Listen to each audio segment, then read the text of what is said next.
दौंडजवळच्या चफुला कला केंद्रात एका राजकीय नेत्याच्या भावानं गोळीबार केल्याची माहिती मिळते। कला केंद्रात डान्स सुरू असताना गोळीबार झाल्याची माहिती मिळते।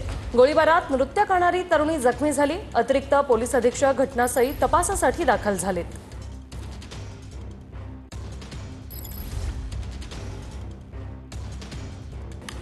आमचे प्रतिनिधी योगेश बोरसे आपल्यासोबत जोडले गेलेले आहेत। योगेश, नेमका काय प्रकार घडलाय, काय सांगाल?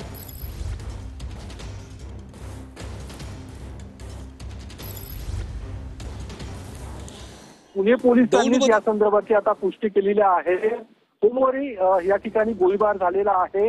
अंबिका कला केंद्र आहे त्या ठिकाणी हा गोळीबार झाल्याची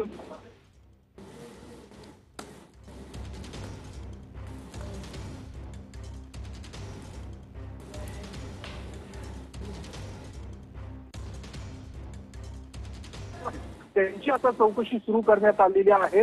आपण पाहू शकतो ग्रामीण पोलिसांचं एक पथक या ठिकाणी चौकशीसाठी पोहोचलेलं आहे आणि चौकशी सुरू करण्यात आलेली आहे।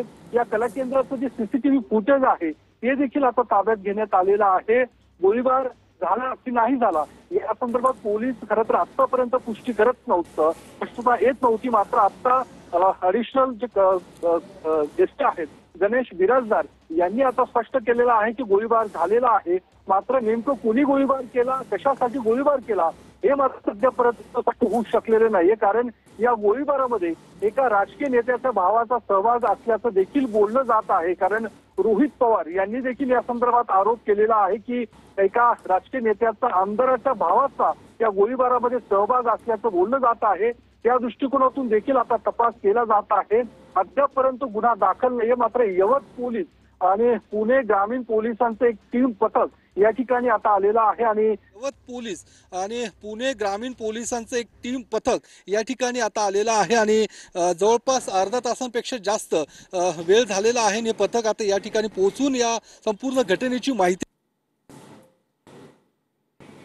धन्यवाद योगेश, तुम्ही दिलेल्या या माहितीसाठी।